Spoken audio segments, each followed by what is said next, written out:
Bagi yang belum seakidah dengan kami ucapkan ahlan wasalan, assalamualaikum, salam sejahtera bagi semua saudara-saudari dimanapun Anda berada. Damai dan sukacita oleh Roh Kudus senantiasa menyertai dan memenuhi batin saudara-saudari semua. Malam ini kita lanjutkan sesi yang ke-21 dari kajian akademis kita.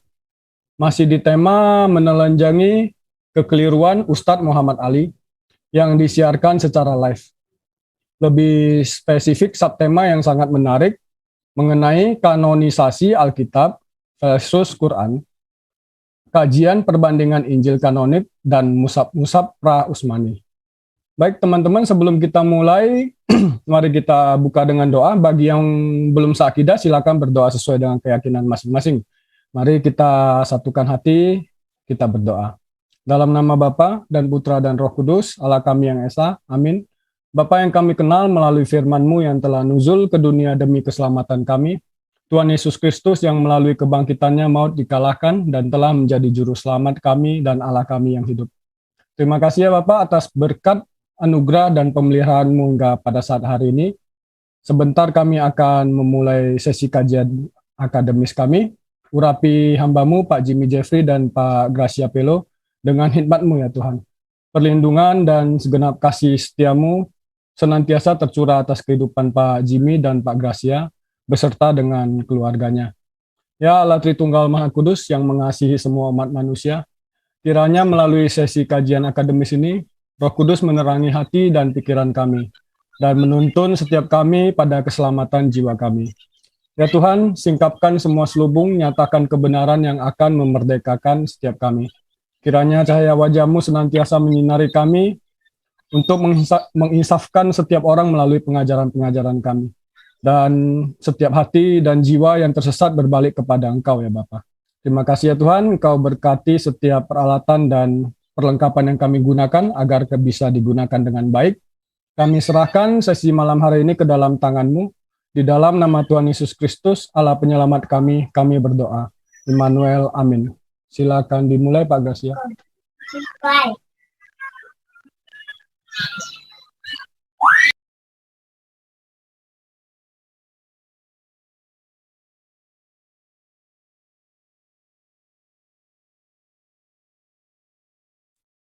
Oke, selamat malam. Bisa kelihatan ya kawan-kawan ya?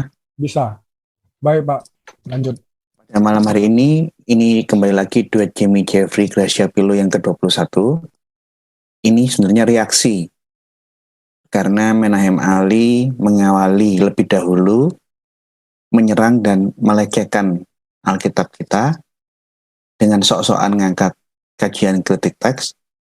Akhirnya Gracia Pilo dan kawan-kawan Pak Payu gue.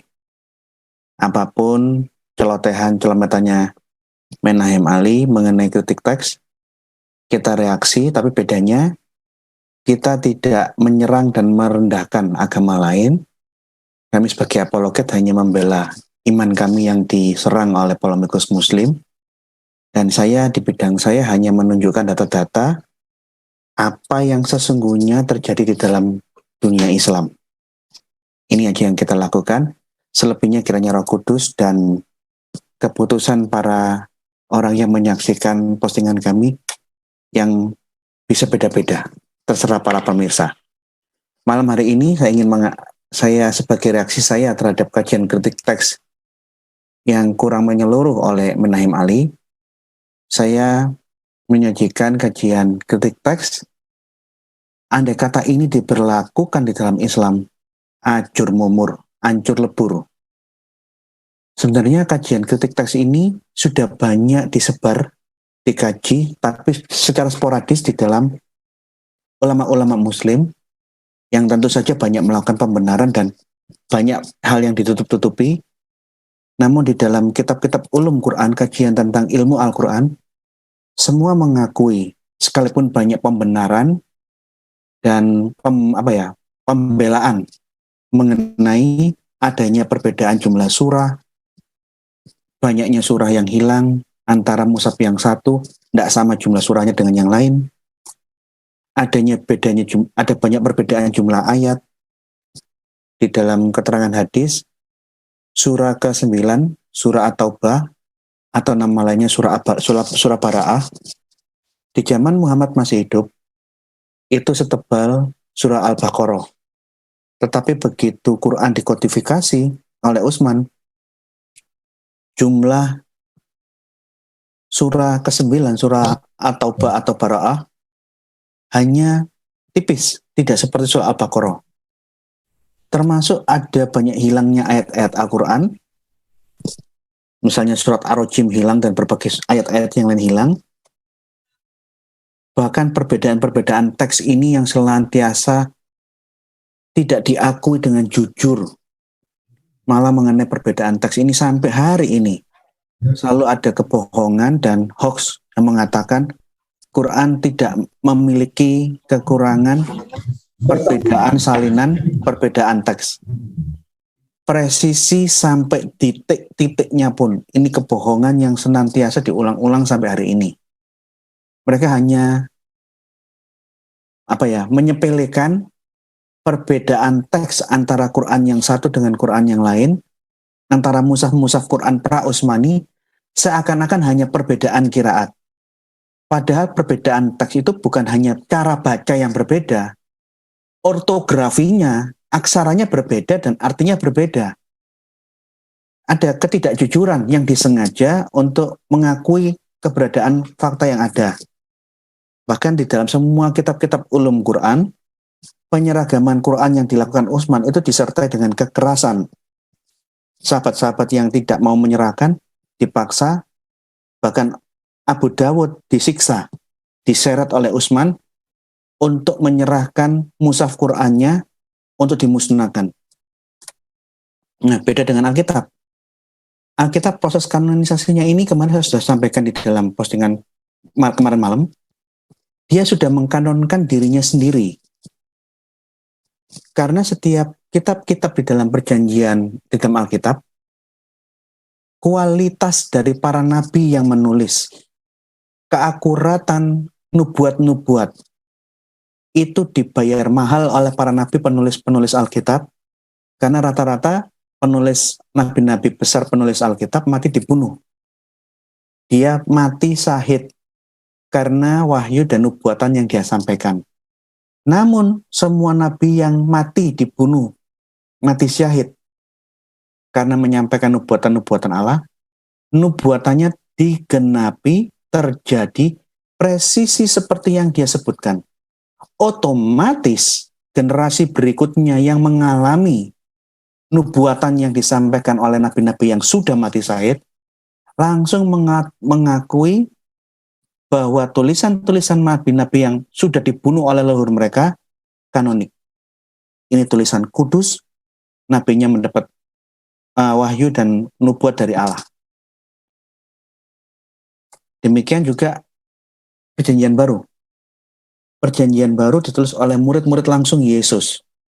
Bahkan kalau kita mempelajari sejarah gereja yang ditulis oleh para bapak-bapak gereja penulis sejarah, seperti Sasomen, Sokrates, Sasomen, Hippolytus,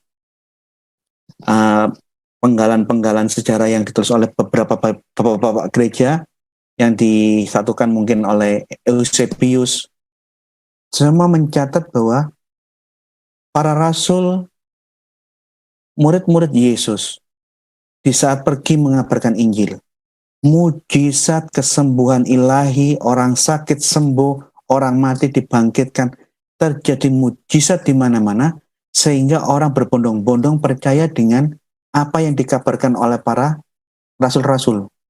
Sehingga begitu para rasul ini, murid-murid Yesus, yang diperintahkan Yesus mengabarkan Injil, mereka menuliskan tulisan-tulisannya dan ditinggalkan kepada kita. Pasca mereka mati, otomatis tulisan para rasul yang penuh dengan karunia Tuhan, bahasa Arabnya karomah, penuh mujizat, yang mati syahid, langsung menjadi kanon. Saya kasih contoh sedikit ya. Ini banyak orang yang tidak tahu bagaimana caranya Lukas ini meninggal. Saya sampaikan sedikit. Lukas diutus pergi menginjil. Dia menginjil kemanapun dia pergi menginjil disertai mujizat. Anda bisa baca ceritanya ini di Sinaksarion. Karena banyaknya mujizat yang dilakukan Lukas, Sehingga apa yang dia ajarkan, yang dia wartakan, dipercaya orang. Orang sakit sembuh, orang buta melihat, orang lumpuh berjalan, orang mati disembuhkan. Karena banyaknya mujizat yang dilakukan, yang di apa ya? Lukas mengabarkan Injil disertai dengan banyak sekali mujizat. Pihak yang syirik melaporkan kepada pemerintah kafir Romawi Yunani, Lukas sedang mempraktekkan okultisme, mempraktekkan sihir, dan atas sihirnya dia menyesatkan orang, tidak lagi menyembah dewa-dewa, tapi menyembah seperti yang menyembah dewanya yang diajarkan oleh Lukas, menyembah Yesus Kristus. Lukas disiksa, badannya dimutilasi, tangan kanannya dipotong. Tapi kalau Anda lihat tulisan bapak-bapak gereja Sinaksarion, begitu badannya dimutilasi, Lukas berdoa mengambil potongan-potongan tubuhnya yang dimutilasi disambung kembali.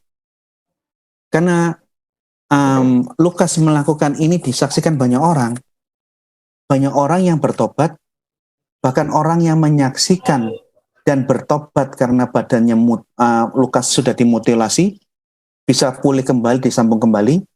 Orang yang bertobat ini ikut mati syahid gara-gara percaya Yesus. Lukas setelah badannya dimutilasi kembali lagi, penguasa saat itu memerintahkan potong kepalanya, mati syahid. Jadi sebelum Lukas mati syahid, terlalu banyak mujizat yang dicatat di dalam tulisan bapak-bapak gereja. Begitu Lukas meninggal, otomatis tulisannya dianggap kanon. Dan hal ini terjadi di semua tulisan-tulisan PP, autokanonik. Sehingga kemarin, saya sudah jelaskan di dalam seminar kemarin, tidak pernah terjadi konsili sedunia, konsili ekumene, untuk merapatkan kira-kira kitab mana yang menjadi kitab suci, mana yang tidak. Tidak pernah terjadi. Karena semua kitab di dalam yang dipegang orang Kristen, Perjanjian Lama dan Perjanjian Baru, autokanonik. Jadi tidak pernah menentukan ini kitab suci apa tidak. Tidak pernah terjadi yang seperti ini. Nah, yang tidak pernah terjadi seperti ini yang disebarluaskan oleh Muslim, oleh pengurus Muslim, bahwa orang Kristen itu rapat memikirkan mana yang kitab suci, mana yang bukan. Ini tidak pernah terjadi, tidak ada sejarahnya. Yang terjadi itu konsili lokal, bukan menentukan kitab suci, tetapi gereja lokal di Afrika Utara menyesuaikan daftar kitab sucinya untuk sama dengan seluruh gereja sedunia. Itu konsili lokal. Konsili ekumeninya tidak pernah terjadi. Nah, sekarang bagaimana dengan problem Al-Quran? Karena ada kebiasaan, mungkin sudah menjadi ciri wanci ginawa mati bahasa Jawanya. Jadi suatu karakter yang mendarah daging yang dibawa sampai mati. Polemikus Muslim terbiasa untuk menyerang dan melecehkan agama lain, tetapi fakta real tentang kondisi kitab sucinya, ini banyak sekali hoax, kebohongan, dan ditutup-tutupi. Yang malam ini saya akan buka secara apa adanya, dan saya sampaikan dan kita kaji secara akademis. Karena banyak orang yang mungkin kurang tahu.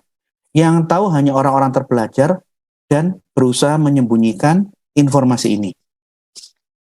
Informasi yang jangan sampai diketahui publik, supaya dunia Islam pada umumnya jangan sampai tahu. Contoh, beberapa hari yang lalu saya sempat diskusi di Facebook saya. Silakan mengikuti Facebook saya, Inyo. Saya mempertanyakan, bagaimana dengan surat Al-Fatihah? Bukankah seluruh mayoritas orang Islam menganggap surat Al-Fatihah ini adalah firman langsung dari Allah Subhanahu wa Ta'ala? Tetapi Ibnu Mas'ud tidak menganggap, ini bukan Ibnu Mas'ud Ubay bin Ka'ab, itu Ibnu Mas'ud saja.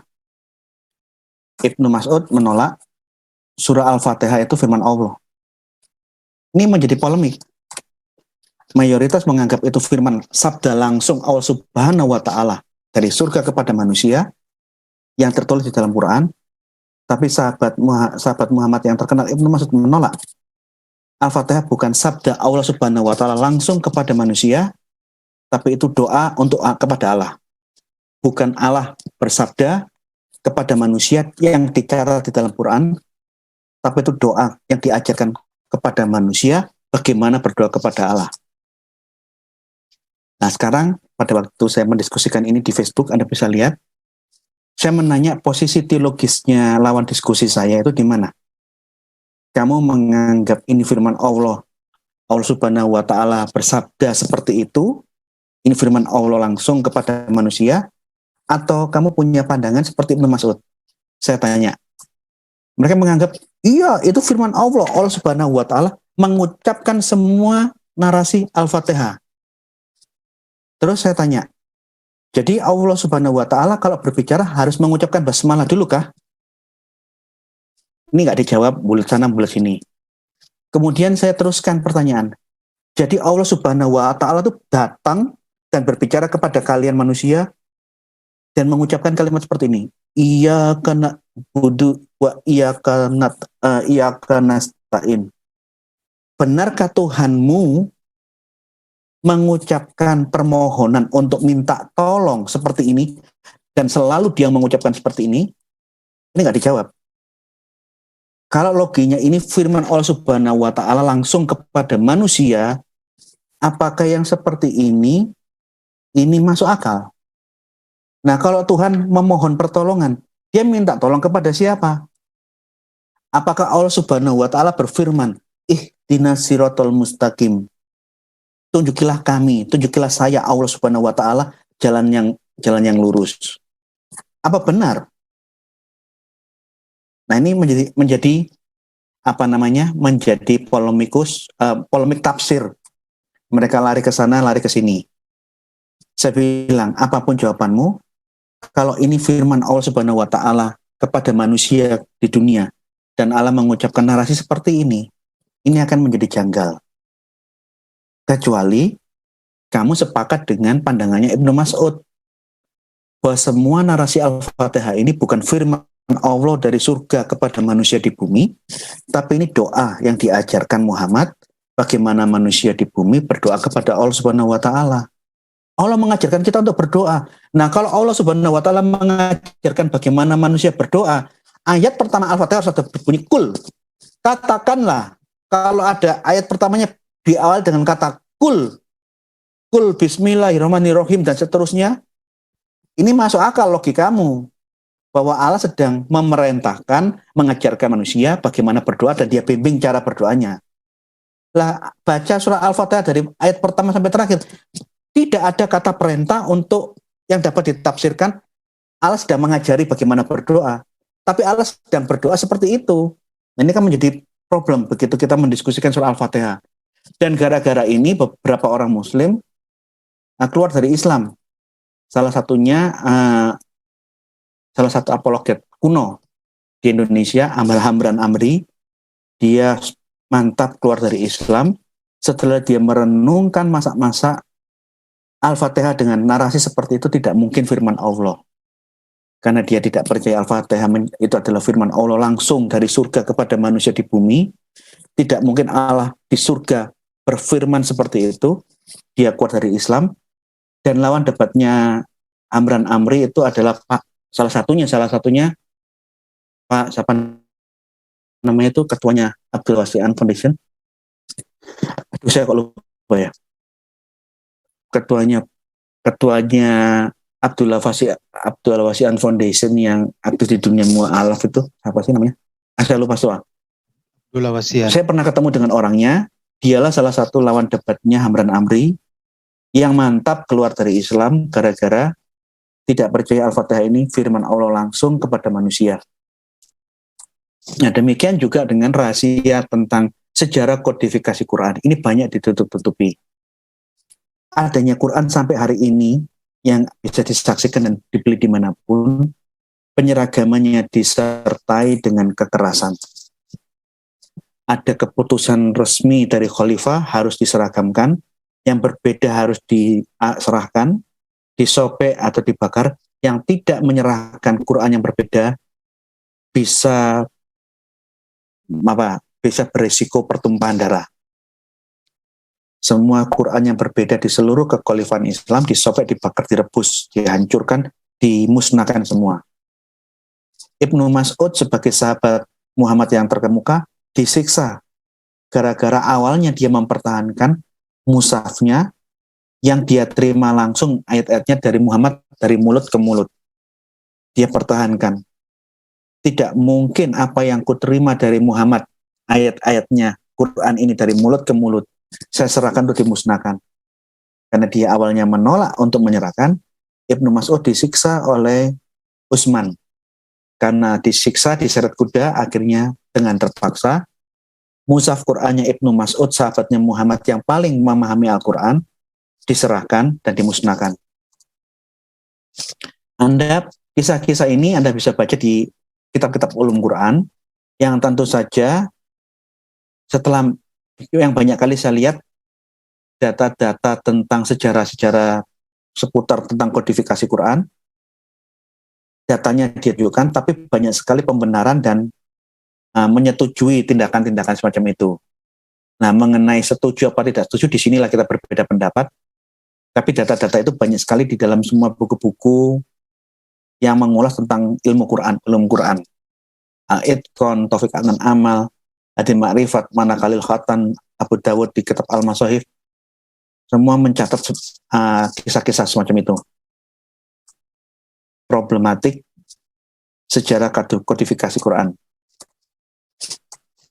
Ini di Muhammad Hadi Ma'rifat, mushaf disobek-sobek, dibakar, dihancurkan, dimusnahkan. Yang melakukan bukan musuhnya Islam, tetapi pemimpin Islam sendiri menghancurkan semua Quran yang berbeda yang ada di kekhalifahannya. Sobek, bakar, dan sebagian direbus. Riwayat dari Ya'qubi, mereka mengumpulkan semua mushaf dari segala penjuru kekhalifahan Muslim, direbus, dimasukkan kuali besar, direbus dalam campuran air, dan juga kemudian mencucinya. Ini, ada yang direbus, disobek, dibakar. Hancurkan semua. Yang mempertahankan berisiko mati, berisiko mendapat persekusi. Yang lain yang nggak direbus, dibakar, dihancurkan, disobek-sobek. Ibnu Mas'ud awalnya ngotot mempertahankan mushaf Qur'annya yang dia terima ayatnya langsung dari Muhammad mulut ke mulut. Dia tidak mau menyerahkan mushafnya kepada Abdullah bin Amir, utusannya Utsman. Karena menolak, dipanggil sama Utsman ke Madinah. Sampai Madinah, disindir dengan kata-kata kasar. Ibnu Mas'ud membalas kata-kata kasarnya Utsman. Singkat cerita, Ibnu Mas'ud mengalami persekusi, diseret, entah diseret kuda apa diseret unta. Akibatnya tulang rusuk Ibnu Mas'ud titik-titik, ada terjemahan yang belum tuntas di sini. Apakah tulang rusuknya patah atau menjengat keluar, saya tidak tahu, atau pindah dislokasi, karena ada terjemahan yang tidak selesai di sini. Akibat dipukul, diseret oleh unta apa, udah saya kurang tahu. Akibatnya tulang rusuk Ibnu Mas'ud titik-titik, ada terjemahan yang belum selesai. Artinya disertai dengan persekusi dan penyiksaan terhadap sahabat-sahabat yang terkemuka di dalam dunia atau ilmu Islam. Bahkan kepakarannya Ibnu Mas'ud ini keluar dari mulutnya Muhammad sendiri, diwasiatkan. Kalau mau belajar Quran, belajar kepada Abdullah ibnu Mas'ud, karena dialah orang yang paling ngerti Quran setelah saya. Yang terjadi apa? Wasiat Muhammad dalam hadis tidak dilaksanakan. Ibnu Mas'ud yang paling tahu disiksa, dipukul, Qurannya dirampas, yang dia dapatkan langsung dari mulut ke mulut dari Muhammad dibakar oleh Utsman. Anda juga bisa lihat tulisan-tulisan yang lain, tapi sayangnya kajian semacam ini belum menyeluruh, belum populer di dunia Islam, malah populer di dunia apologet yang paling senang mengumpulkan data-data ini. Di dalam tulisannya Manakalil Khatan, Utsman melarang ada 7 qiraat. Hanya boleh ada 1 qiraat, boleh hanya 1 bacaan. 6 qiraat yang lain tidak wajib dan tidak boleh dilakukan. Tidak boleh ada di dunia. Hanya boleh ada 1 bacaan Quran. Semua bacaan yang selain milik Utsman dihancurkan, dimusnahkan. Jadi logika tentang perbedaan qiraat tidak boleh lagi pasca Utsman. Ini. Kemudian Utsman memerintahkan membakar semua bentuk lembaran atau mushaf yang selain miliknya Utsman. umat pun menerima perintah itu. Karena apa? Kalau nggak patuh, mati kamu. Umat pun menerima perintah itu dengan patuh. Setingkat Ibnu Mas'ud aja dipukuli dan disiksa sampai tulang rusuknya entah apa tuh. Tulang rusuknya kenapa tuh saya kurang tahu. Sedangkan kiraat dengan 6 huruf lainnya, kiraat selain kiraatnya Utsman ditinggalkan, tidak boleh dipakai. Keputusan ini tidak salah, nah kan pembenaran kan. Jadi pelarangan ada kiraat yang berbeda dari Utsman itu tidak salah. Ini pasti gaya-gaya buku-buku kajian ulum Quran seperti ini. Di bidang ini mungkin kita bisa berselisih pendapat, ya kan?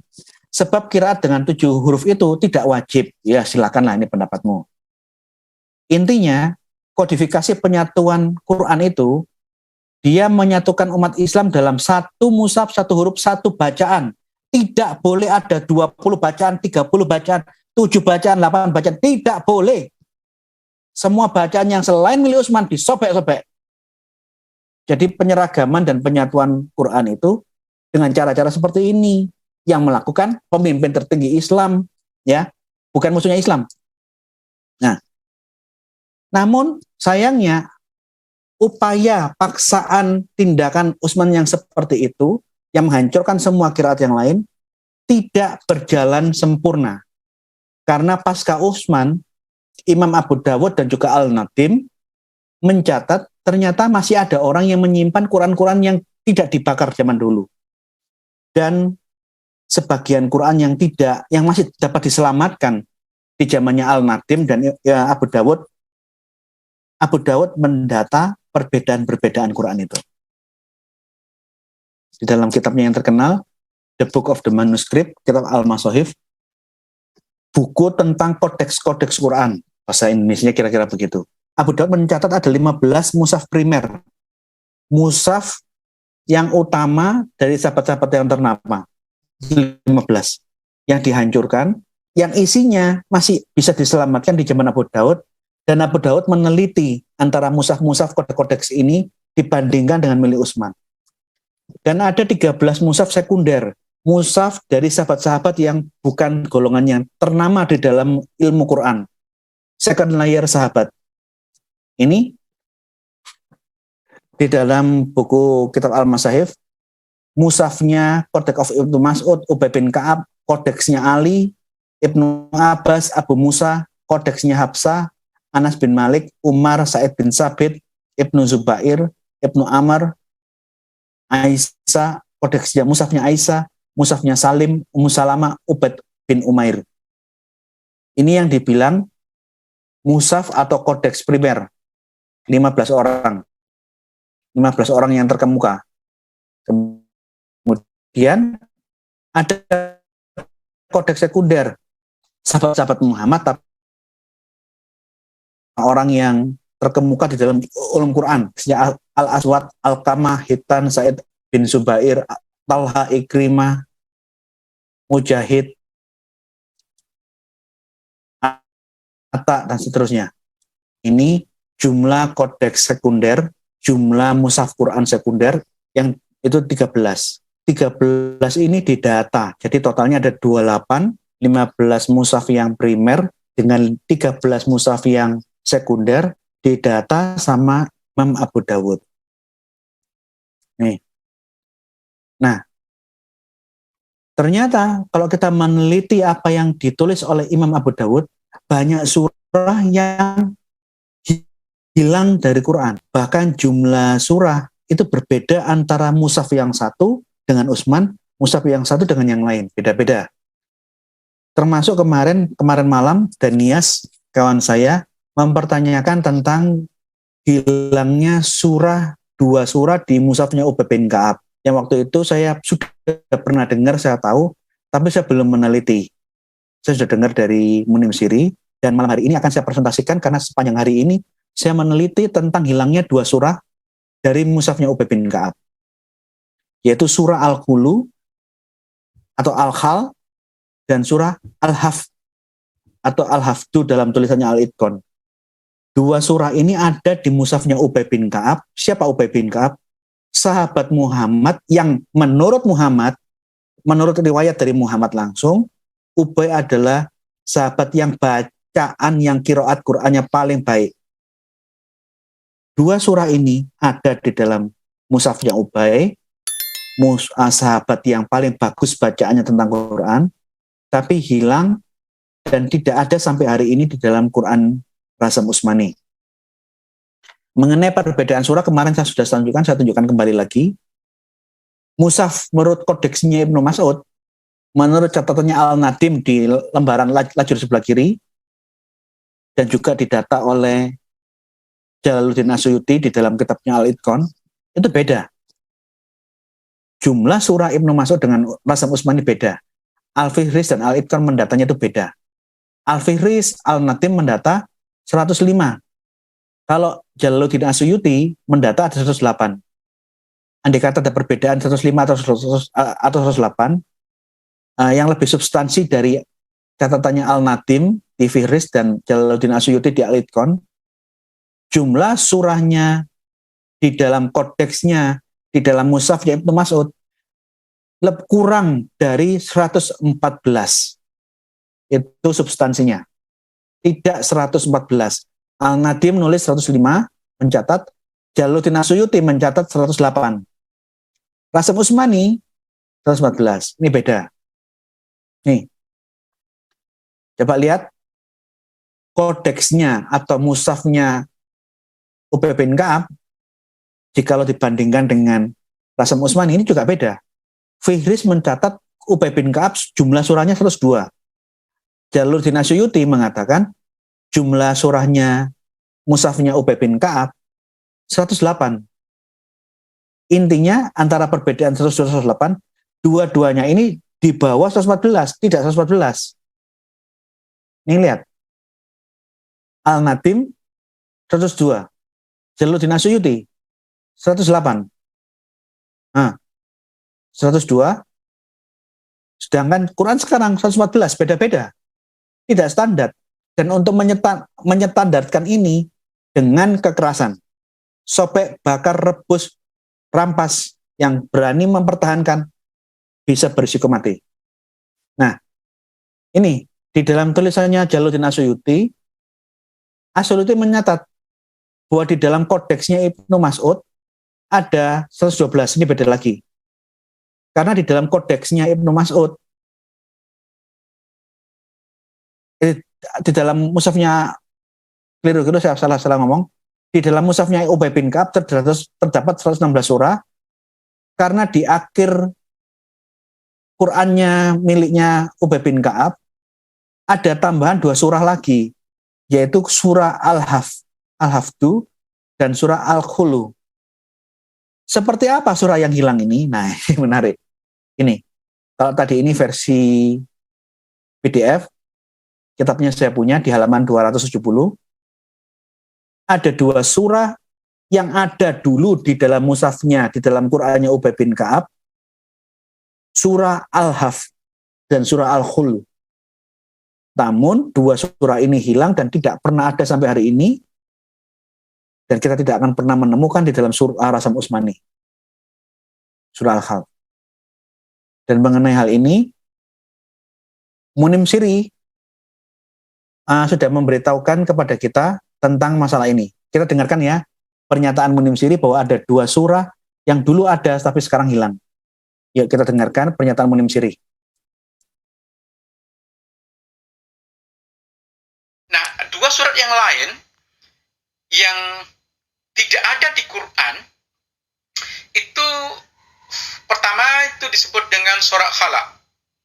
Ya, sekarang sudah ada beberapa kawan di sini yang mencoba untuk merekonstruksi 2 surat yang hilang dalam Al-Quran, yaitu surat Khalaq dan surat Hafiz.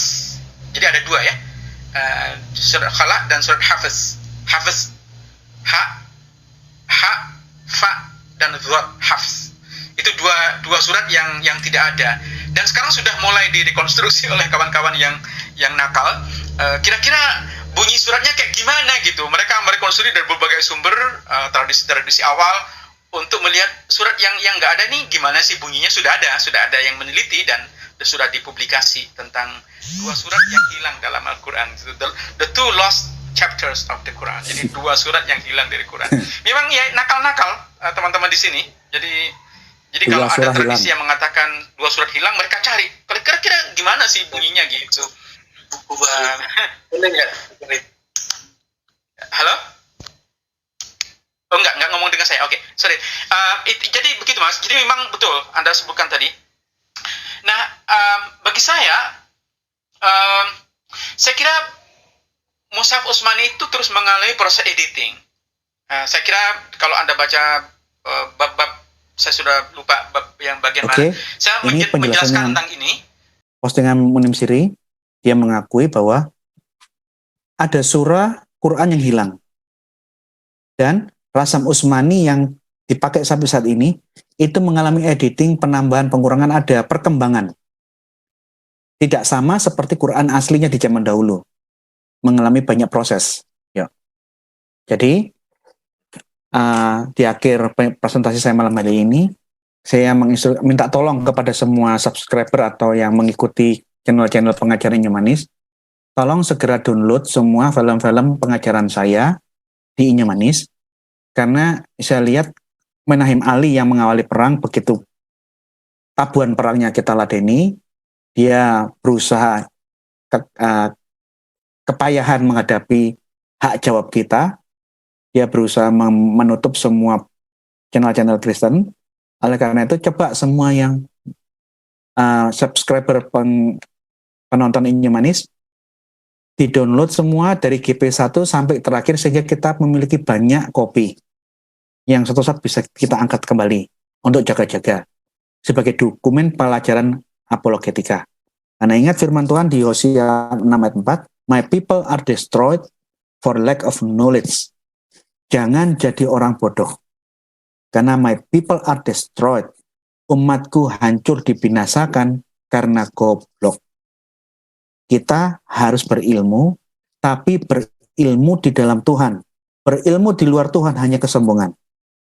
Tetapi pandai berilmu di dalam Tuhan, dipakai untuk pelayanan, nanti akan banyak jiwa-jiwa yang akan bertobat dan dijala.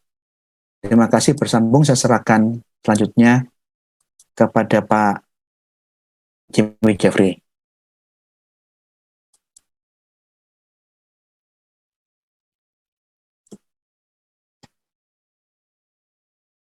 Tadi presentasi sangat detail dari Pak Gratia.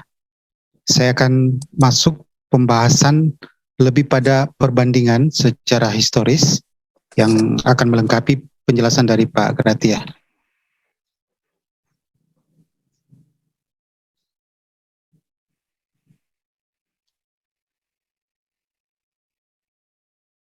Oke.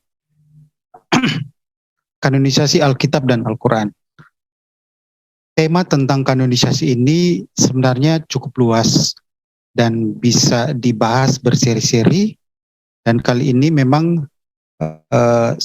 lebih fokus pada Injil kanonik dan perbandingannya dengan Mushaf Pra-Utsmani. Dan Pak Gratia sudah menjelaskan bagaimana proses kanonisasi atau kodifikasi yang ada perbedaan-perbedaan. Nah, kenapa mengangkat judul perbandingan Injil kanonik dan Mushaf Pra-Utsmani? Karena memang ada paralelitas dari sisi waktu. Mari kita lihat. Nah, seperti penjelasan sebelumnya, saya terus mengulangi perbandingan ini supaya kita memudahkan untuk memahami perbandingan selanjutnya. Seperti yang saya sudah jelaskan bahwa secara komposisi, Bible itu setara dengan Quran plus hadis plus sirah plus tarikh. Karena Bible itu sebuah dokumen yang lengkap, komprehensif. Di dalamnya ada perkataan firman Tuhan secara verbatim, kemudian ada narasi sejarah, ada biografi seperti biografi Yesus, dan berbagai catatan-catatan lainnya. Nah, itu semua menjadi satu kesatuan dalam Alkitab, sehingga memahami Alkitab kita akan lebih mudah dibanding memahami Quran. Karena Quran, untuk mengerti teks-teks itu harus mengerti asbabun nuzulnya. Maka diperlukanlah hadis dan sebagainya.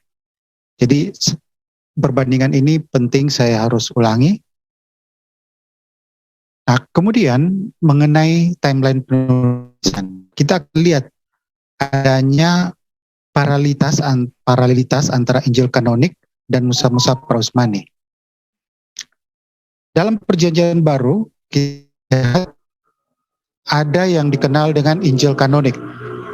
Keempat Injil kanonik, kemudian ada Injil apokrif. Nah, Injil-Injil ini berbeda secara signifikan dari sisi isi dan terutama waktu penulisan. Injil Matius, Markus, Lukas, Yohanes oleh majority scholars menempatkannya pada abad pertama.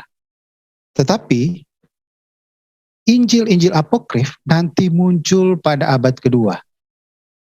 Seperti Injil Thomas yang cukup populer di kalangan liberal scholar, juga Injil Yudas dan Injil Jelinya, itu semua diberi tanggal abad kedua dan seterusnya.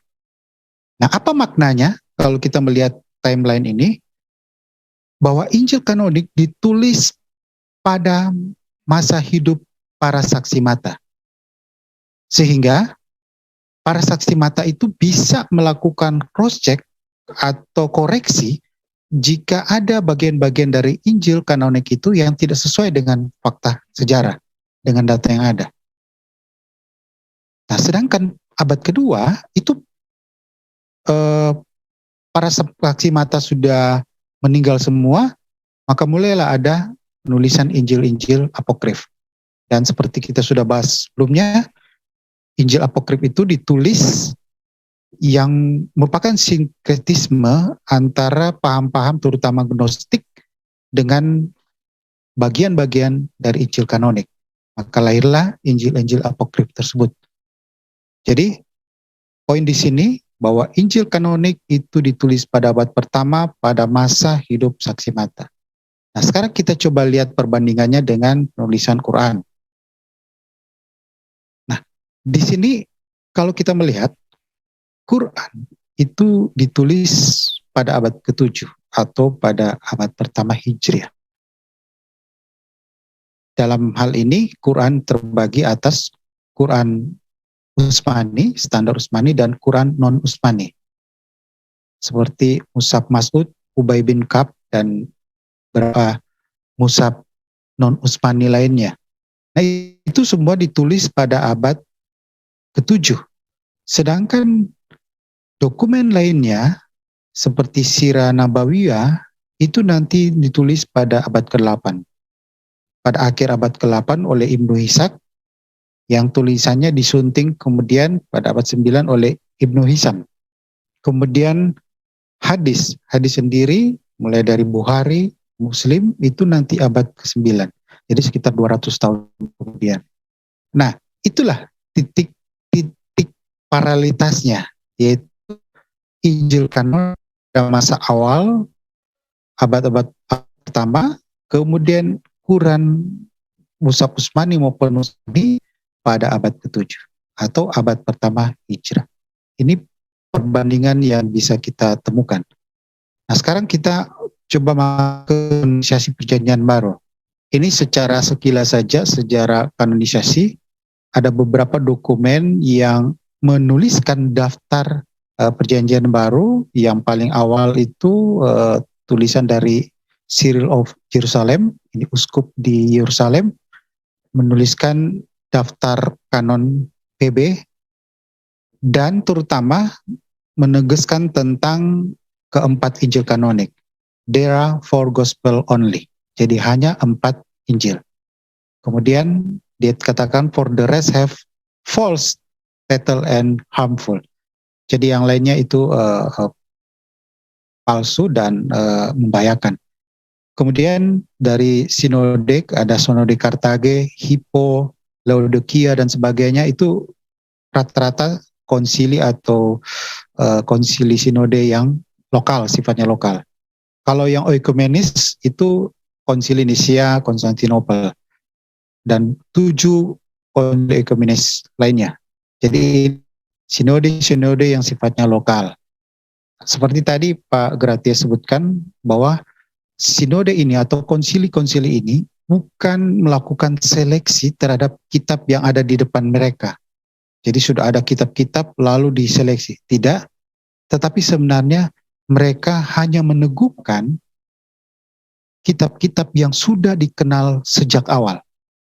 Dan terutama ini untuk menegaskan bedanya dengan Injil Apokrif yang juga sudah banyak berkembang. Jadi sekali lagi ini kalau menganggap konsil-konsil ini melakukan seleksi terhadap kitab-kitab yang ada di depan mereka. Nah, ini salah satu tulisan dari scholars Lee McDonald dalam bukunya The Formation of the Christian Bible Canon. Nah, di sini dikatakan meskipun sejumlah orang Kristen berpikir bahwa konsili gereja menentukan buku-buku yang masuk dalam kanon. Nah, ini lalu dikatakan a more accurate reflection, jadi yang lebih akurat ini, the council recognize or acknowledge those books that have already obtained prominence from youth among the various early Christian communities. Jadi sebenarnya yang tepat, konsili ini hanya meneguhkan kitab-kitab yang sudah dikenal dan digunakan sejak kekristenan komunitas Kristen mula-mula. Jadi itu yang tepat ya, bukan melakukan seleksi. Kemudian nanti dalam dokumen Decretum Gelasianum itu kemudian muncullah list Injil-Injil Apokrif. Jadi ini sekitar abad ke-5 ke-6 muncullah daftar-daftar Injil non-kanonik Apokrif. Jadi di sini kita lihat otoritas gereja nanti melaksanakan keputusan-keputusannya pada abad-abad berikutnya yang sebenarnya tinggal mengikuti perkembangan atau situasi yang ada sejak mulanya. Jadi Injil Apokrif ini memang sudah ditolak sejak semula, maka dokumen seperti Decretum Gelasianum itu tinggal mendaftarkan apa yang sudah ditolak sejak awal. Jadi tidak ada otoritas sejak mula-mula untuk memutuskan. Nah, ini agak berbeda dengan Quran. Nah, ini dalam bukunya M.M. Al-Azami, The Story of the Quranic Text. Ini buku yang cukup banyak jadi rujukan polemikus Muslim. Namun kalau kita pelajari memang beberapa kajiannya tidak begitu lengkap, terutama dalam masalah pembakaran manuskrip dan sebagainya. Sepertinya beberapa informasinya dibatasi. Dan Pak Gratia sudah menyajikan beberapa referensi yang justru membahas hal ini lebih lengkap, detail.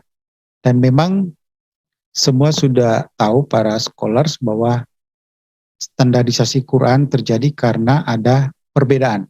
Perbedaan di sini yang dikatakan pada bacaan, dan sebenarnya juga sudah menyangkut juga tulisan, yaitu laporan dari Hudzaifah kepada Utsman. Lalu kemudian Utsman memutuskan untuk melakukan standarisasi. Lalu di bagian berikutnya, Utsman oleh Azami dituliskan dengan judul Utsman Burn All Other Manuscript, itu cuma beberapa paragraf. Yang intinya fragmen-fragmen yang dibakar itu setelah kodifikasi Quran itu selesai. Jadi di sini katakan with the task of the final copy dry.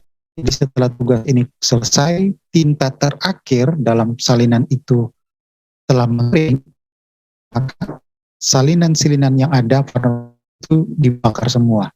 Bakar semua. Tentu selanjutnya pembakaran itu bukan cuma dokumen dasar kodifikasi Utsman, tetapi juga beberapa dokumen lainnya seperti dari Mus'haf Mas'ud, Ubay bin Ka'ab dan lain-lain. Tadi Pak Gratia sudah jelaskan. Dan ini maksudnya dari tulisan Tafiq Anan Amal, tadi Pak Gratia justru menyebut dari sumber primernya dari kitab Al-Masahib. Dan ini juga sumber yang juga digunakan oleh Taufik Adnan Amal.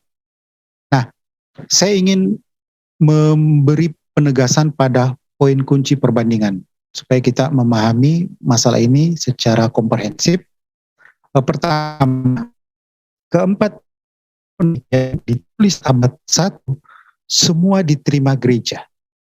Jadi keempat Injil kanonik itu tidak ada yang bantahan, komplain dan sebagainya, itu sepakat. Bahkan kalau kita lihat daftar-daftar kitab yang ditulis oleh beberapa bapak gereja, memang di abad kedua, ketiga itu ada beberapa perbedaan daftar. Dan itu sebenarnya hanya karena mereka belum mendapat koleksi yang lengkap dari mereka itu sendiri.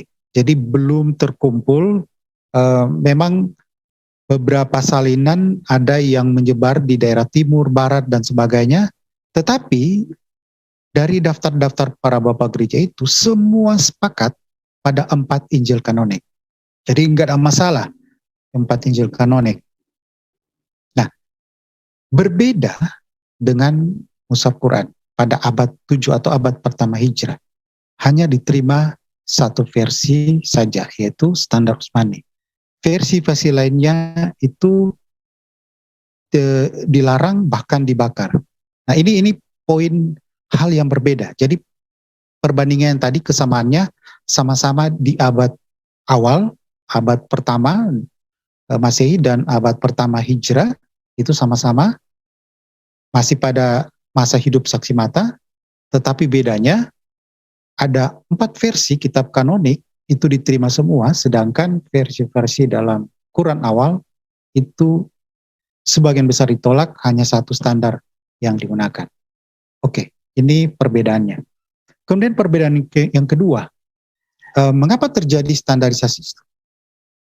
Kalau abad pertama kekristenan tidak ada otoritas tunggal gereja. Ya jelas, kenapa? Karena kekristenan itu pada waktu lahirnya masih sebuah kelompok minoritas, jadi masih di bawah penguasaan dari kerajaan Romawi. Nanti pada sekitar abad keempat, pada waktu ketiga keempat, pada waktu Kaisar Konstantin bertobat jadi Kristen, disitulah kekristenan tampil sebagai agama negara. Tetapi pada abad-abad awal, justru kekristenan mengalami penindasan. Jadi di sini tidak ada otoritas tunggal yang seringkali polemikus Muslim menganggap gereja melakukan sortir kitab-kitab mana yang asli, yang asli itu diganti dengan kitab-kitab buatan Paulus atau pengikut Paulus. Dari data sejarah itu tidak mungkin, karena apa? Pada abad pertama, kedua, ketiga jelas tidak ada otoritas tunggal gereja sebagai penguasa negara. Oke, nah ini berbeda kontras dengan lahirnya Islam.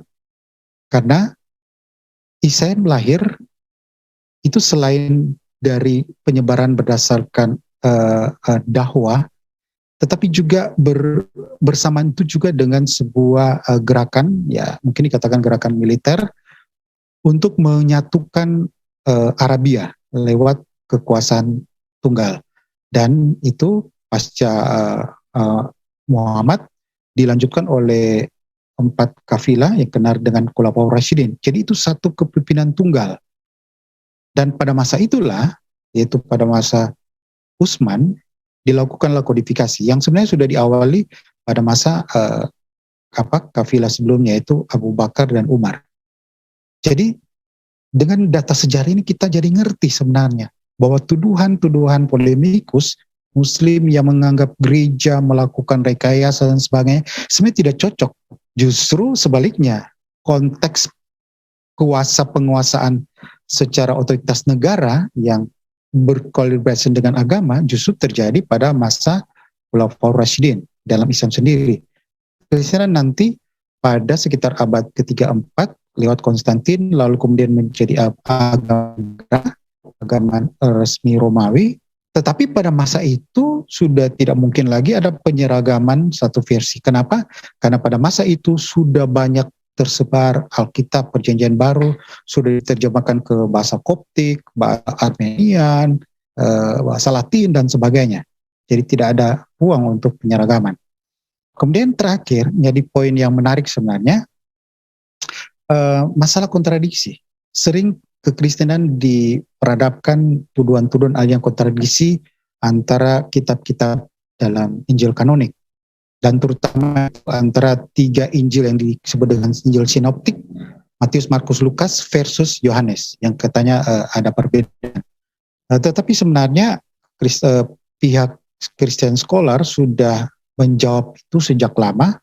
Banyak buku-buku yang membahas tentang kontradiksi itu, dan itu semua ada penjelasan yang reasonable. Dan kenapa ada kesan kontradiksi? Ya karena ada 4 tulisan, 4 versi. Ibarat satu peristiwa diliput oleh 4 wartawan. Tidak mungkin wartawan itu dengan ngasih kronologis yang sama. Mereka akan menulis dari perspektif mereka untuk kejadian yang sama. Sehingga kalau kita tidak jeli, seakan-akan ada perbedaan. Nah, bagaimana dengan Quran? Ya Quran tidak muncul ada kontradiksi itu. Kenapa? Karena acuannya pada satu standar tunggal. Nah, tapi masalahnya pada waktu kita bandingkan dengan standar Quran awal, yaitu yang versi non-Utsmani, apakah memang tidak ada kontradiksi? Saya kira Pak Garatia sudah banyak menjelaskan tentang hal ini. Oke, saya kira itu poin-poin dari saya. Terima kasih.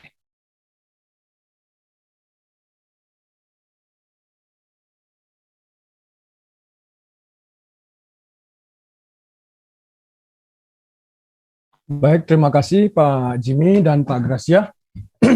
Seperti biasa, sebelum kita masuk ke sesi tanya jawab,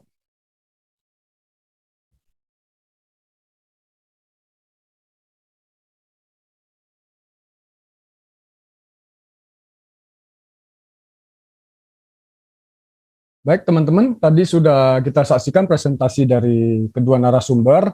Bagi teman-teman yang menyaksikannya, tentunya semua kesimpulan atau data-data yang diberikan bisa dicek dari cek sendiri, dan kesimpulannya berada di tangan masing-masing sesuai dengan kajian masing-masing.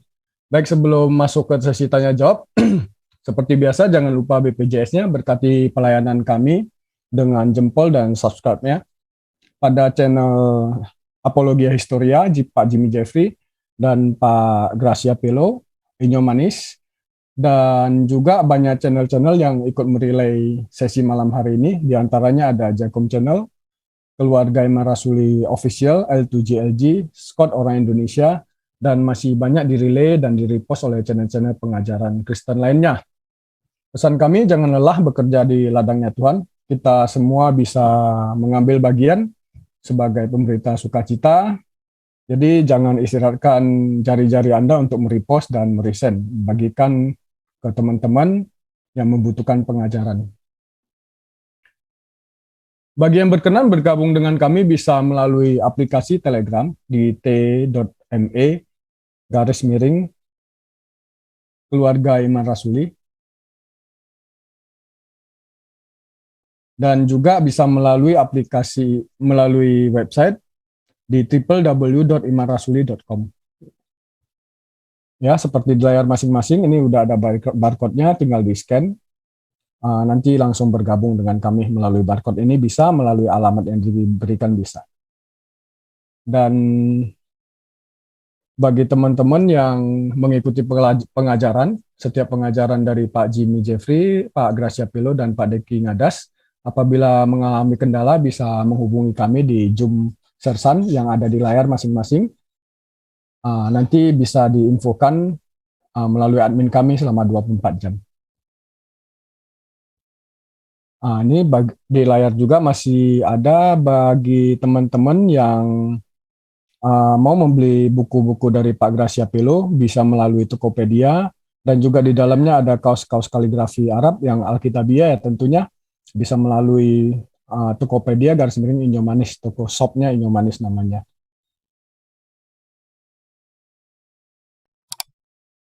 Baik, sekarang kita masuk ke sesi selanjutnya. Silakan dibacakan pertanyaan yang telah masuk. Pak Daniel, silakan Pak. Ya, terima kasih Pak Yanfib. Sampai sekarang masih belum ada pertanyaan, Pak. Baik, sambil menunggu pertanyaan, ya ada yang mau ditambahkan Pak Gracia atau Pak? Ada. Tadi Pak Munim Siri, menurut saya dia berdiplomasi. Dia memberikan informasi di postingannya dia, di channelnya dia. Ada 2 surah yang hilang. Yang dulu ada, di zamannya Muhammad masih ada, pasca Muhammad masih ada. Namun di saat kodifikasi penyeragaman yang dilakukan Utsman, 2 surah yang ada di dalam mushafnya Ibnu Mas'ud hilang dan tidak dimasukkan dalam standar Quran Utsmani. Terus dia mengatakan, kawan-kawannya dia, peneliti-peneliti di sana, yang nakal-nakal, berusaha merekonstruksi ulang dari literatur-literatur Islam yang kuno, kira-kira narasi 2 surah Quran yang pernah ada di zaman Muhammad, bahkan setelah Muhammad meninggal masih ada, dan baru hilang di zamannya Utsman, seperti apa? Itu kemungkinan dia berdiplomasi. Saya rasa Munim Siri tahu, tapi dia tidak menunjukkan bahwa dia tahu, tapi dilemparkan ke kata-kata kawan-kawannya. Karena apa? Kemarin pada waktu Danias mempertanyakan masalah ini ke saya tahu tentang kasus ini, tapi saya belum meneliti. Sehingga kemarin malam saya teliti di rak buku saya teliti tentang dokumen-dokumen kuno.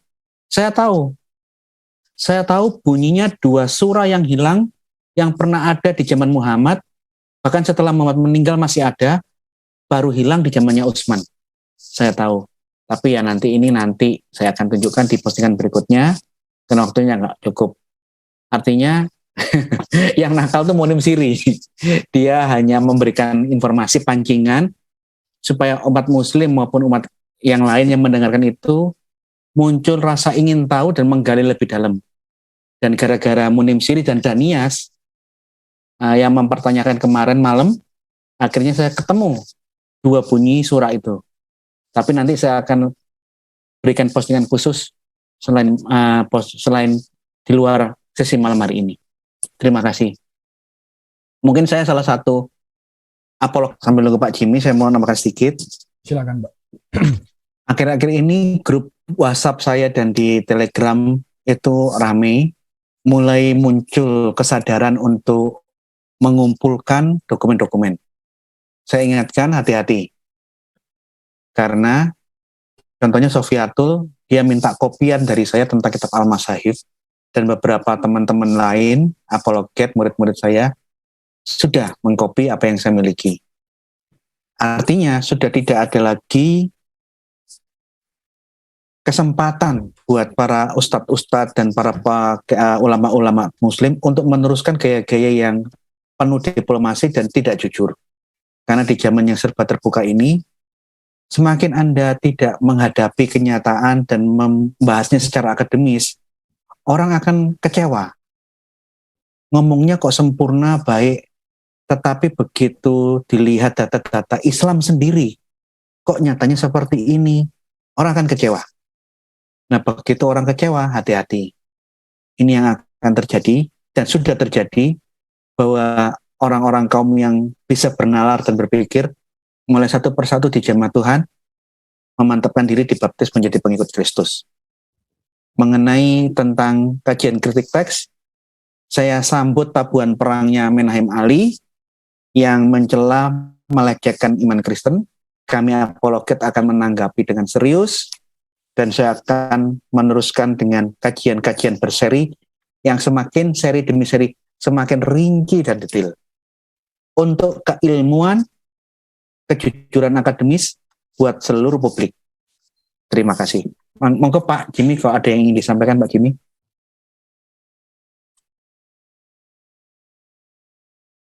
Kajian seperti ini, khususnya dari Pak Gratia yang sangat concern masalah seputar kanonisasi, kodifikasi Quran, dan kita melihat juga proses kanonisasi perjanjian baru. Jika kita mengerti kedua hal ini, maka kita akan temukan perbandingan-perbandingan yang menarik. Belakangan ini saya mengangkat perbandingan ini setelah sekitar sekian lama, hampir 20-an tahun gitu menekuni hal ini. Akhirnya saya menemukan perbandingan-perbandingan menarik yang bisa kita dapatkan pada waktu kita mengetahui dua hal ini. Nah, pada pertemuan lalu tentang bagaimana konsep sanad yang kemudian menjadi poin argumen dari polemikus Muslim, bahwa adanya chain of transmission itu meneguhkan kebenaran dari ajaran mereka. Tetapi setelah kita mengerti timeline-nya, ternyata itu justru lemah. Kenapa? Karena justru dokumen itu nanti ditulis, bukan manuskripnya, tapi nanti ditulis pada abad ke-9 atau 200 tahun kemudian. Kemudian manuskrip tertuanya nanti ke abad ke-10 dan 11. Nah, artinya konsep sanad itu akhirnya jadi lemah atau gugur dengan sendirinya pada waktu dibandingkan dengan Alkitab. Kenapa? Karena Alkitab khususnya Perjanjian Baru itu ditulis pada abad pertama, pada masa semata. Lalu apakah butuh lagi bagian-bagian itu dikukuhkan dengan narasi chain of transmission, sanad? Saya kira sudah tidak relevan. Bahkan konsep yang saya ajukan justru chain of transmission dari dari Kristus ke para rasul, Bapak Apostolik ke Bapak Gereja dan seterusnya. Nah, kemudian pada pembahasan malam ini kita temukan lagi perbandingan menarik, yaitu ternyata Injil kanonik yang biasa dipertanyakan bahwa itu adalah produk gereja, adalah Injil palsu, ternyata oleh scholars semua itu diberi tanggal pada abad pertama. Bahkan liberal scholars saat ini pun semua sudah merevisi pandangannya dan mengakui bahwa itu tertanggal abad pertama. Dan sejajar dengan berbagai mushaf-mushaf Quran pada abad pertama Hijrah. Jadi sejajar. Tetapi bedanya, ini yang menarik. Bedanya, kekristenan membiarkan apa adanya. Ada 4 versi, 4 penulisan, dibiarkan apa adanya. Dan justru keempat itu dengan sampai ke tangan kita saat ini, justru semakin memperkaya bagaimana kisah Kristus. Dan bisa saling melengkapi. Kalaupun ada perbedaan, itu cuma perbedaan sudut pandang dan sebagainya, dan itu banyak penjelasan yang reasonable. Berbeda dengan sejarah kodifikasi. Kenapa? Karena ada standarisasi penyeragaman. Oleh apa? Nah, ini oleh adanya penguasa tunggal saat itu. Nah, ini juga akhirnya berbalik pada tuduhan mereka bahwa gereja katanya menentukan bahwa ini Injil yang harus dipakai oleh gereja, lainnya disingkirkan, padahal itu Injil asli. Tetapi pada kenyataannya otoritas gereja belum ada pada abad-abad pertama yang artinya dalam pengertian otoritas gereja sekaligus negara. Kenapa? Karena kekristenan justru mulai penekanan. Nah, tuduhan itu justru sebenarnya berbalik ke mereka. Oke, saya kira ini poin dari saya yang concern pada perbandingan dual ini. Dengan kita menguasai dua aspek tadi, kanonisasi Bible, kemudian kanonisasi kodifikasi Quran, kita akan menemukan perbandingan-perbandingan ini. Nanti pada pertemuan berikut masih banyak lagi perbandingan-perbandingan ini nanti saya akan paparkan yang justru semakin menegaskan kebenaran kekristenan. Ya, itu teman dari saya. Baik, terima kasih Pak Jimmy Jeffrey dan Pak Gracia tentunya kami juga yang di keluarga Imam Rasuli sangat welcome dan juga sangat gembira, sangat senang lah ya. Karena kritik teks ini mungkin sudah dimulai abad ke-19, cuman masih baru populer sekarang di negara kita ini, baru populer akhir-akhir ini. Jadi saya ingatkan teman-teman bagi yang masih awam di bidang ini, mungkin pada awalnya ngelihatnya bingung, apa yang diomongin nggak ngerti gitu ya.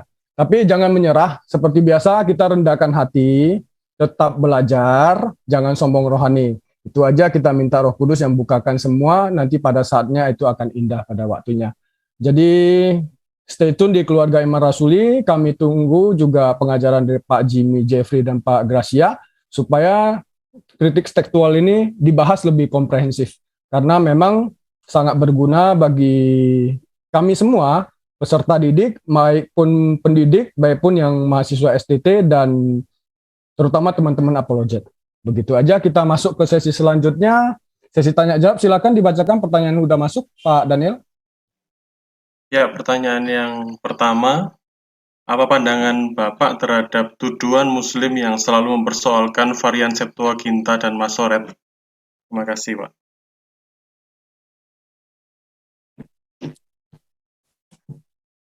Alah, itu tuduhan dari orang yang kurang pendidikan. Kitab Masoret itu ditulis dalam berbagai macam versi gaya bahasa. Gaya bahasa ya Ibrani zaman Musa yang ditulis di dalam kitab Taurat itu sudah berbeda dengan gaya bahasa Ibrani yang ditulis oleh Daud di abad ke-1000 sebelum Masehi. Beda dengan gaya bahasa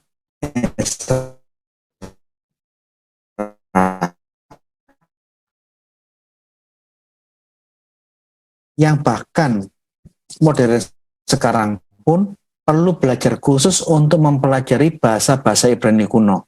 Nah, yang mana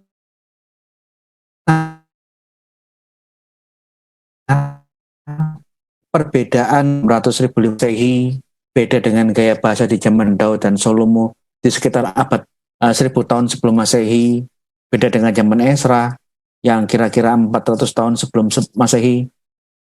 Ini menjadi satu bahasa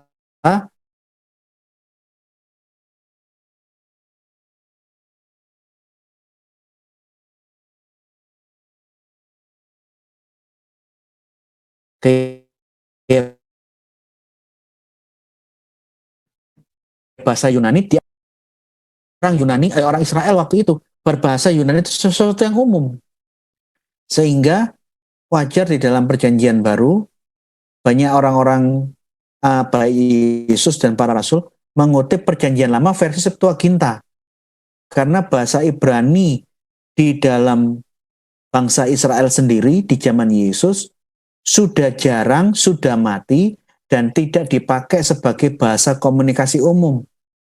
Kalau berbicara secara umum, mereka menggunakan bahasa daerah mereka, bahasa Aramaik Galilea. Kalau ngomong kepada penguasa-penguasa, aturan-aturan birokrasi, pemerintahan kantor-kantor, semua berbahasa Yunani di seluruh ke wilayah Greko-Roma. Oleh karena itu, Septuaginta lebih bisa mendarat karena gaya-gaya bahasa Ibrani yang kuno-kuno itu dari zaman Musa, dari zaman Daud, dari zaman Ezra disederhanakan dan lebih dapat dipahami oleh orang-orang Israel di zaman itu. Jadi kalau kita ngomong ya harusnya ya kita harus ngomong dalam versi, kalau kita ngomong kejujuran akademis, perjanjian lama yang asli ya bahasa Ibrani yang diberi nikut tanda baca oleh kaum Masoretik berdasarkan manuskrip-manuskrip yang aslinya. Dan kalau kepingin tahu bagaimana penjelasan dalam gaya bahasa yang lebih dapat dipahami lagi, lebih enak menggunakan bahasa Septuaginta, bahasa Yunani yang dipakai di dalam Septuaginta. Yang mana di dalam kritik teks, kita tidak boleh memakai salah satu sumber saja. Semua sumber kuno, semuanya dipakai. Baik Masoretic Text, maupun naskah-naskah Qumran, naskah-naskah Wadi Murabaat dari tahun 150 Masehi, naskah-naskah Septuaginta, Pesita, bahasa Aramaik, Old Latin, semua dipakai. Jadi jangan fanatik dengan Alkitab versi bahasa ini saja. Tidak. Memang harus diakui para Rasul dan Yesus pun banyak mengutip Perjanjian Lama versi Septuaginta karena memang bahasa Ibrani sudah bahasa mati, bukan bahasa pergaulan secara umum. Kalau itu dari saya, selebihnya silakan Pak Jimmy Jeffrey menambahi. Ya, saya kira dokumen kitab suci, manuskrip yang ada dalam bahasa yang sama itu akan ada perbedaan-perbedaan, terutama karena faktor penyalinan. Kita sudah bahas lalu bagaimana perbedaan-perbedaan itu dalam naskah-naskah Greek. Nah, apalagi jika itu dua bahasa yang berbeda. Nah, tentu akan ada perbedaan-perbedaan dalam hal proses penyalinan, apalagi mencoba mencari korespondensi arti antara satu teks ke teks bahasa yang lainnya. Nah, saya kira mengenai varian antara Masoret dengan Septuaginta, saya kira memang ada perbedaan-perbedaannya, ada daftarnya. Dan yang menarik saat ini dengan adanya Dead Sea Scroll. Jadi kita perlu tahu bahwa naskah Masoret teks ini itu juga merujuk pada naskah sebelumnya, atau scholar menyebutnya Proto Masoret. Nah, sedangkan Septuaginta itu oleh scholar merujuk pada istilahnya Forlek, itu juga naskah Ibrani yang lebih awal juga. Dan kemudian ada Dead Sea Scroll. Dead Sea Scroll seperti gulungan Yesaya yang berbeda dengan Masoret, jalurnya berbeda. Tetapi ketiga ini itu akhirnya ada semacam kesamaan yang luar biasa antara versi yang ada. Kalaupun ada beberapa perbedaan, itu bukan hal yang signifikan. Nah, pada waktu Yesus, masa Yesus, seperti tadi Pak Grate bilang, Yesus mengutip beberapa bagian juga dalam Septuaginta. Jadi dengan kata lain, pada masa Yesus, perbedaan versi yang ada, itu tidak menjadi masalah yang signifikan, tidak ada yang mempermasalahkan. Pada masa itu bukan cuma Septuaginta dan Proto Masoret belum ya, Proto Masoret, tetapi sudah ada versi Aramik, Targum Aramik, itu parafrase dalam bahasa Aramik. Lalu ada versi Samaritan Pentateuch, versi Samaria, jadi Samaritan Pentateuch. Dan itu tidak ada masalah, karena masing-masing bisa memahami. Jadi kalaupun ada perbedaan-perbedaan yang terjadi, sekali lagi itu hanya perbedaan minor, bukan hal berkaitan dengan sebuah kisah yang berbeda. Nah, dalam beberapa postingan dari Menahem Ali, dia berseri-seri membahas perbedaan antara naskah Masoret dengan Samaritan Pentateuch. Saya coba ikuti. Dia hanya fokus pada detail-detail tertentu yang bukan hal yang signifikan, tetapi dia memberi kesan bahwa itu sebuah perbedaan yang luar biasa. Saya kira ini tidak mendudukan persoalan secara proporsional. Kalaupun ada perbedaan-perbedaan itu sama sekali tidak menjustifikasi tuduhan adanya pemalsuan Alkitab. Jadi sekali lagi, varian-varian yang ada tidak menjadi hal yang signifikan. Dan para ahli kritik teks saat ini dalam menulis Alkitab, dalam menerjemahkan Alkitab, itu mempertimbangkan semua versi yang ada. Jadi memang Perjanjian Lama oleh scholar kekristenan berbasis pada naskah Masoret. Tetapi juga mempertimbangkan naskah-naskah dari Yunani, Septuaginta, dan dengan adanya Dead Sea Scroll. Sehingga kalau kita lihat itu dalam HBS itu ada aparatus-aparatusnya sama seperti dalam UBS 5 maupun Nestle Allen 28 untuk Perjanjian Baru. Itu semua ada aparatusnya. Jadi ada catatan kaki tentang manuskrip-manuskrip yang ada. Dan disitulah kita akan melihat bahwa para scholar kita jujur apa adanya, melihat ada perbedaan dan mencoba merekonstruksi mana yang paling tepat. Jadi sekali lagi, varian-varian yang ada itu hal yang lumrah, tidak ada hal yang luar biasa, dan kita tidak ada masalah iman kita terhadap varian-varian itu. Ya, itu dari saya. Oh ya, mau nambahkan mengenai perbedaan jarak penulisan kitab Perjanjian Lama. Jangan dianggap bahwa bahasanya Musa itu sama dengan bahasa Israel zaman sekarang. Banyak bedanya. Saya tahunya pada waktu saya pernah ke Israel tahun 2000 berapa yang lalu tuh, saat saya di Yerusalem di Tembok Ratapan, saya menemukan satu buku di tempat doanya orang-orang Yahudi. Kitab Mazmur ditulis dalam 2 layar bahasa Ibrani. Ada yang ditulis dalam bahasa Ibrani agak abjadnya agak besar, di bawahnya agak kecil. Saya tanyakan kepada pemimpin rombongan, ini kenapa Tehillim Mizmor kok di dalam lembaran-lembaran ini ada 2 layar yang berbeda?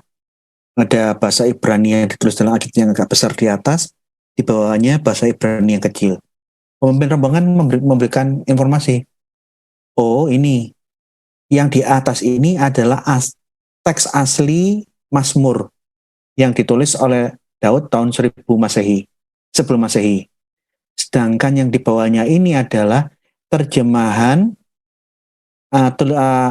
Mazmur dalam bahasa Ibrani modern yang dipakai orang Israel saat ini. Langsung saya kaget. Oh, jadi Mazmur yang ditulis Daud tahun 1000 sebelum Masehi diterjemahkan dalam Ibrani yang modern. Oh iya, karena memang bahasanya berbeda. Alkitab bahasa Ibrani dengan terjemahan Ibrani modern.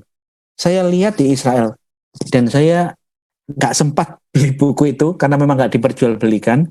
Tapi ini saya contoh memberikan informasi contoh bahwa di dalam bahasa itu berbeda. Contoh kita bahasa Indonesia. Andai kata saya tunjukkan buku yang saya koleksi, buku Melayu yang ditulis abad ke-19, 150 tahun dari zaman kita, belum tentu kalian semua bisa membacanya dengan baik. Apalagi prasasti Melayu yang tertua itu prasasti Kedukan Bukit yang ditemukan di daerah Lampung. Andai kata bahasa huruf Palawanya nggak bisa terbaca, terjemahannya dalam bahasa Melayu sekarang, jikalau Anda baca, belum tentu Anda bisa menangkap. Padahal sama-sama bahasa Melayu. Kenapa? Karena bahasa Melayu di zamannya Dyah Balitung di prasasti Kedukan Bukit abad 8 Masehi itu sudah berbeda jauh dengan contoh di belakang lemari saya ini ada Alkitab dari abad ke-19. Bahasa Melayunya beda, sama-sama Melayu. Oleh karena itu sangat masuk akal, lebih dapat dipahami, Septuaginta lebih mudah dimengerti karena dia diterjemahkan dalam bahasa Yunani abad ketiga yang dipahami oleh semua orang-orang saat itu. Jadi kita jangan cepat-cepat menjustifikasi ini sulit apa enggak. Ya karena bahasanya yang di dalam bahasa Ibrani yang ada ditulis dalam Musa itu beda banget. Oleh karena itu untuk belajar kitab suci tidak gampang. Orang kita membaca prasasti Kedukan Bukit, bahasa Melayu aja kita tidak paham, lah kok bisa dengan petentang-petenteng mencela, mengkoreksi, menganggap enteng Alkitab. Bahasa Melayu sendiri aja kamu nggak paham kok, mau coba-coba mengkritik Alkitab, kira-kira begitu. Ini aja. Tapi memang betul yang dibilang Pak Jimmy Jeffrey, semua manuskrip kuno itu saling melengkapi. Karena Septuaginta memberikan bahasa yang lebih merakyat, lebih mendarat, yang lebih mudah dipahami dibandingkan versi Ibrani yang asli. Kira-kira begitu. Sekalipun masyarakat itu hanya memberikan tanda baca, tetapi apa yang ditulis itu berdasarkan naskah yang ditulis Musa dengan gaya bahasa Ibrani 1500 tahun sebelum Masehi. Jadi yang kendala teknis perubahan perkembangan bahasa semacam ini tolong dipahami, ini sesi tersendiri. Terima kasih. Terima kasih, Pak. Pertanyaan kedua, bolehkah Bapak memberikan informasi tentang surat Ar-Rum atau Roma? Kok bisa ada surat untuk orang kafir Roma Italia dalam bahasa Arab?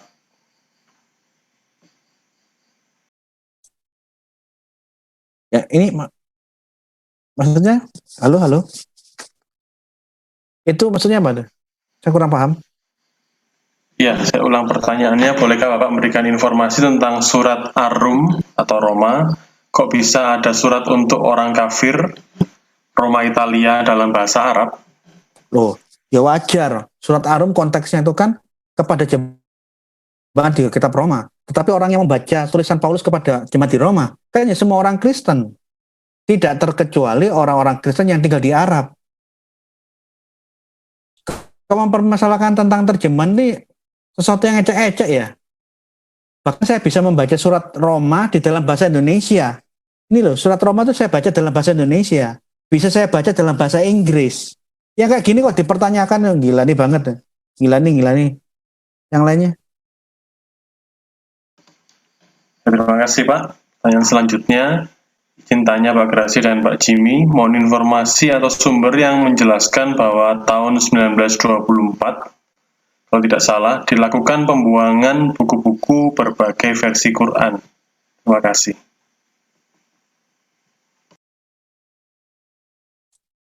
Kalau mengenai pembuangan saya kurang tahu. Yang saya tahu tahun 1924 terjadi upaya untuk menggunakan dari sekian banyak versi Quran yang ngaku Rasam Utsmani, dipilih salah satu untuk dipakai dan disebarkan agar menjadi mayoritas Quran yang dipakai itu. Mengenai pembuangan yang valid, saya tidak berpendapat di masalah itu. Yang jadi pertanyaan yang substansi itu begini, bukankah terjadi penghilangan berbagai macam bacaan yang ada selain bacaannya Utsman? Artinya hanya ada satu versi kan? Lah, dari satu versi dengan menghilangkan semua versi yang lain, nyatanya di zaman sekarang ada 37 versi Quran Arab yang berbeda. Ini yang substansi. Dari 30 sekian macam Quran yang berbeda, yang versi Rasam Utsmani yang asli yang mana? Karena semua bacaan yang berbeda sudah dimusnahkan, dihancurkan, disebar-sebar, dibakar oleh Utsman. Nah, nyatanya sekarang ada puluhan versi. Nggak mungkin dong. Quran versi saya yang berbeda dengan versimu, semua ngaku Rasam Utsman. Semuanya dianggap benar. Beda-beda kok. Harus salah satu benar atau harus salah satu salah atau salah semuanya. Nggak mungkin semuanya benar. Mana yang dianggap paling benar dari antara semua Rasam Utsman yang berbeda-beda ini? Kemudian, bagaimana parameternya untuk menentukan ini yang paling benar, sedangkan yang itu yang paling salah? Gimana? Ini akan menjadi problem di dalam dunia Islam sendiri. Yang saya tahu tentang naskah Quran standar 1924 di Mesir, di Kairo, itu untuk membuat dunia Islam lebih cenderung ke arah versi Quran tertentu, Quran Hafiz, yang akhirnya dikembangkan lagi oleh kerajaan Saudi. Mengenai penghilangan yang lain saya kurang tahu. Ini dari saya, silakan selebihnya Pak Jimmy Jeffrey menjelaskan. Ya, cukup dari saya. Ya, terima kasih Pak. Pertanyaan dari Pak Jim. Izin tanya Pak, apakah 15 sumber primer dan 13 sumber sekunder Quran masih tersedia sampai sekarang? Terima kasih. Tidak ada. Yang ada itu catatan dan identifikasi yang ditulis oleh Abu Dawud, yang juga dilakukan oleh Al-Nadim, yang sempat dikerjakan oleh ulama-ulama selain mereka, Jalaluddin yang lain-lain. Kalau sampai saat ini, saya kurang tahu. Karena apa? Ada hal yang tidak terbuka di dalam dunia Islam. Andaikan pemerintah Yaman, pemerintah Mesir, pemerintah Turki membuka selebar-lebarnya kesempatan para sarjana-sarjana akademis bahasa Arab kuno meneliti naskah Quran tertua di tempat mereka, mungkin dari situ kita bisa menemukan, oh ternyata naskah di sini lebih cenderung ke mushafnya siapa. Karena peneliti-peneliti baik dalam peneliti yang di Turki dari dunia Islam sendiri, Profesor siapa itu saya lupa, dia mengakui bahwa yang diteliti mushaf Topkapi dan mushaf Samarkand itu bukan mushaf Rasam Utsman, beda. Nah, seperti apa? Bedanya mana? Tertutup, informasi ini tertutup. Kalau ini dibuka blak, kita bisa tahu, oh jangan-jangan Rasam Utsmani, mushaf yang di Topkapi atau di Samarkand ini ternyata lebih dekat ke mushafnya Ubay bin Ka'ab, atau lebih dekat ke mushafnya Ali, atau mushafnya Talha, kalau dibuka. Tapi masalahnya ada pelarangan dan tidak boleh dilakukan penelitian terbuka terhadap Al-Quran. Semua dilarang. Ini menjadi pertanyaan, kenapa pemerintah-pemerintah Islam yang memiliki dokumen-dokumen naskah Quran tua, semua satu kata menutup pintu rapat-rapat terhadap penelitian Quran? Ini pertanyaan. Silakan pemerintah Islam yang menjawabnya, bukan saya.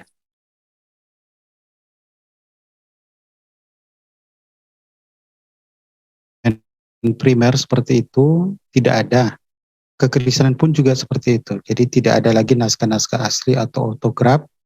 Semua itu sudah hancur. Yang ada adalah salinan dari salinannya, dan beberapa ada dalam kutipan penulis-penulis berikutnya.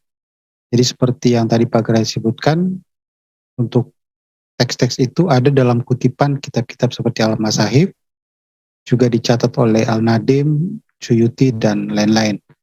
Bahkan manuskrip yang dianggap sekarang naskah Utsmani seperti Topkapi, Samarkand, ternyata oleh scholar Islam sendiri itu dianggap juga salinan, bukan naskah asli dari Utsmani yang dikirim ke beberapa kota pada waktu kodifikasi Quran. Misalnya scholar seperti Dr. Tayar Artikulak itu dalam bukunya Al-Mushaf Al-Sarif menyatakan bahwa dokumen-dokumen asli yang ada, dokumen-dokumen tersebut sudah hancur. Jadi yang ada salinan dari salinan. Tetapi sebenarnya salinan dari salinan itu lewat manuskrip atau kutipan tulisan berikutnya itu sudah cukup untuk kita mencoba merekonstruksi teks-teks yang ditulis oleh penulis aslinya. Nah, itulah diperlukan kritik teks untuk mencari teks mana yang dianggap sebagai tulisan dari penulis aslinya. Oke, tambahan dari saya.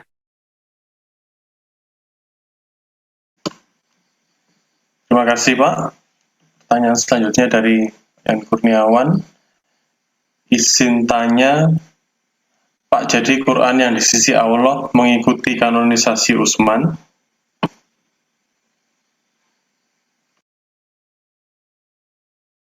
Qurannya di sisi Allah itu yang mana modelnya? Saya nggak pernah tahu itu. Itu kalimat pertanyaannya ya menggelitik. Quran yang di sisi di Lauhul Mahfuz mungkin. Quran di Lauhul Mahfuz itu yang mana? Ini yang tanyakan ke orang Muslim.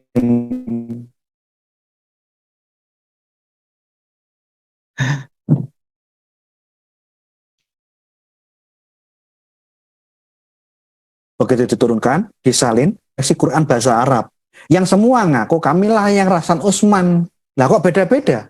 Nah kalau semua ngaku saya Rasam Utsman, tapi yang saya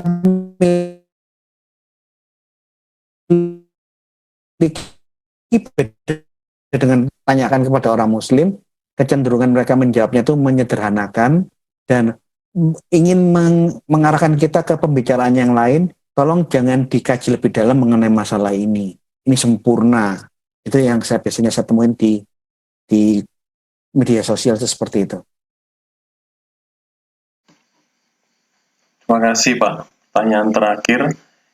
Scott izin bertanya Pak, seperti apa isinya kitab Injil yang diterima oleh Isa Al-Masih ketika ia masih bayi? Terima kasih Pak. Seperti apa? Seperti kayalan Gedabrusmu gitu. Injil yang diterima Al-Masih itu Injil Gedabrus yang tidak pernah ada di dalam dunia nyata. Itu Injil yang ada di dalam dunia lain yang diimani. Injil Gendruwo, Injilnya Kuntilanak, Injilnya klek. Kalau di dalam alam nyata, dari kaum yang berakal, yang waras, tidak akan pernah menemukan dokumen seperti itu. Itu hanya ada di dalam khayalannya orang-orang yang tidak berpendidikan, bukan akademisi, bukan peneliti naskah. Ini hanya ada di dalam khayalannya para polemikus muslim. Itu tidak pernah ada. Pak Jimmy, silakan tambahkan, Pak. Ya, ini menarik sebenarnya karena pemahaman polemikus muslim, Injil itu diturunkan dari atas kepada Nabi Isa. Jadi sebenarnya kalau diparalelkan seperti Quran diturunkan lewat lewat malaikat Jibril kepada Muhammad. Nah, paralel yang sama diterapkan pada Yesus. Yesus menerima penyampaian wahyu dari Tuhan sehingga Yesus itulah memiliki kitab. Nah, ini ada hal yang bisa sebenarnya. Pertama, pemahaman mereka bahwa Yesus itu pertama mendapat kitab yang turun dari langit. Lalu bukti-bukti yang diajukan itu dalam kitab kanonik, Injil-Injil yang ada, dituliskan tentang Yesus memberitakan Injil kemana-mana. Jadi dikatakan itulah Injil yang sedang diberitakan oleh Yesus. Datang dari atas kepada Yesus untuk diberitakan. Nah, sebenarnya kembali ke perbandingan tadi. Kalau mereka mau fair pakai perbandingan, berarti Yesus juga mendapat wahyu. Oleh siapa? Oleh malaikat mana? Nah, masalahnya tidak ada catatan. Karena malaikat yang berkaitan dengan Yesus itu coba malaikat Gabriel, penyampaian akan kelahiran Yesus yang disampaikan kepada Yusuf dan Maria. Tidak ada catatan atau kisah Yesus mendapat wahyu dari Tuhan, dari Yotewave, lalu kemudian disampaikan. Tidak ada. Dan ini sangat menarik. Kenapa? Kalau kita kontraskan lagi dengan perjanjian lama, di perjanjian lama itu selalu dikatakan bahwa para nabi mendengar Tuhan bersabda, atau lewat pengilhaman, mimpi, dan sebagainya. Tetapi dalam catatan Injil kanonik, tidak ada seperti itu. Tidak dikatakan bahwa Yesus mendapat mimpi, wahyu, lalu disampaikan. Tidak ada. Tetapi Yesus sendiri yang berkata-kata. Nah, kembali ke masalah Injil tadi. Nah, kalau begitu, seperti apa yang Injil yang mereka maksud? Kalau memang dikatakan ada Injil asli yang diberikan kepada Yesus, maka secara logis itu bisa dilacak dari data-data yang ada. Pertama, dari manuskrip. Manuskrip yang ada sangat banyak. Dan saya selalu beberapa kali ajukan tantangan ini.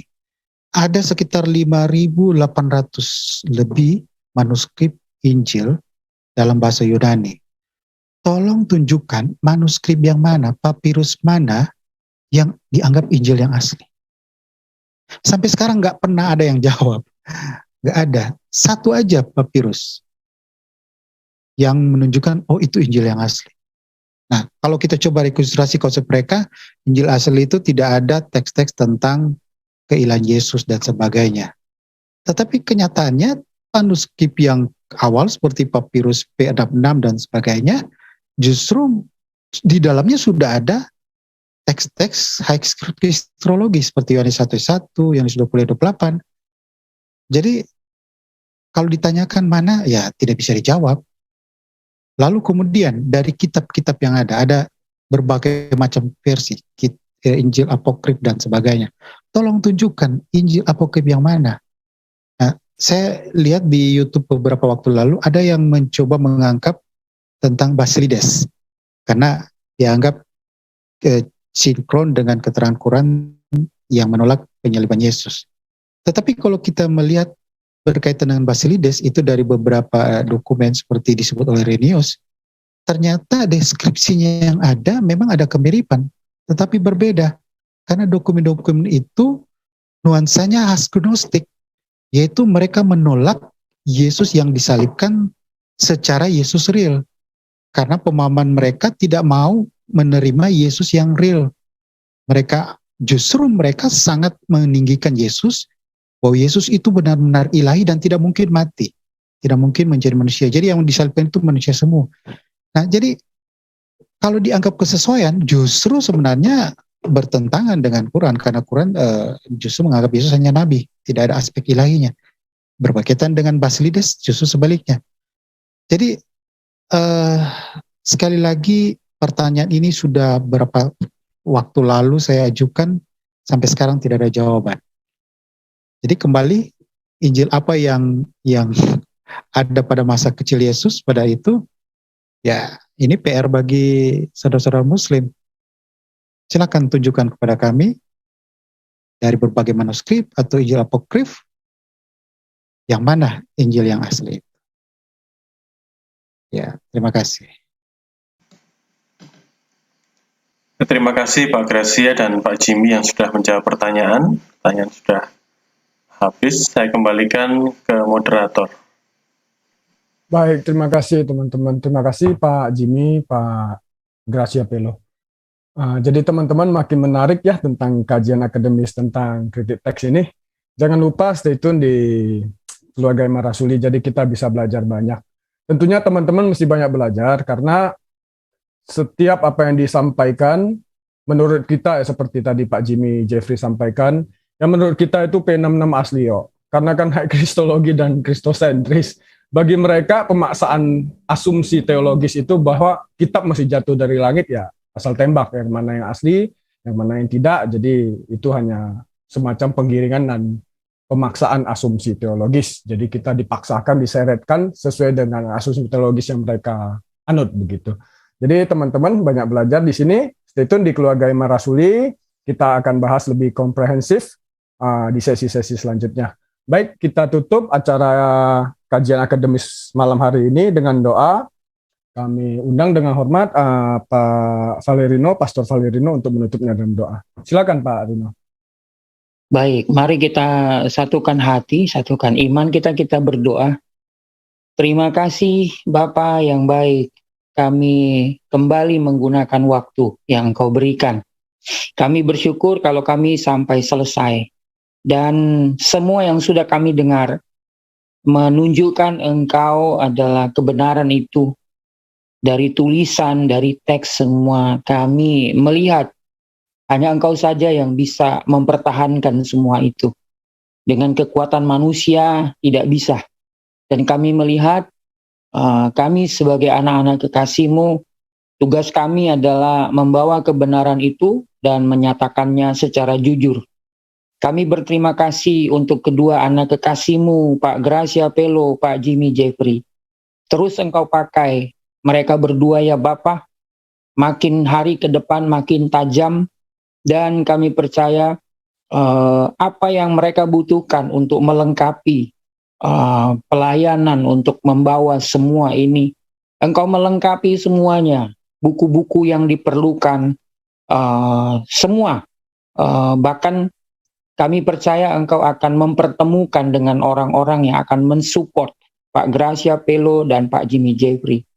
Karena kami tahu di hari-hari ini Engkau sedang mengungkapkan kebenaran itu. Engkau akan memakai siapapun untuk kami yang mau bersedia membawa kebenaran ini. Kami percaya Pak Gracia Pelo dan Pak Jimmy Jeffrey terus Engkau pakai. Bapa, kami menyerahkan semua kebutuhan dari Pak Gracia Pelo dan Pak Jimmy Jeffrey. Berkati keluarga mereka.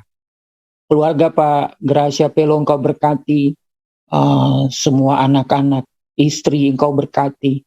Pak Jimmy Jeffrey juga, istri dan anak-anak Engkau berkati. Bahkan kami tahu Engkau menyiapkan bagi anak-anak mereka tempat pendidikan yang terbaik, masa depan yang terbaik dalam nama Tuhan Yesus. Kami juga percaya bahwa melalui Keluarga Imam Rasuli, kedua pengajar kami ini akan makin luas jangkauannya.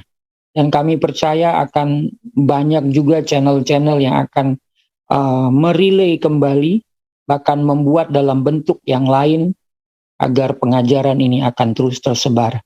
Dan saat ini kami katakan kepada semua yang sudah mendengarkan, kebenaran sudah ada di hadapanmu, dan kami percaya Roh Kudus sedang berbicara kepada engkau, dan Roh Kudus akan memberikan yang engkau perlukan.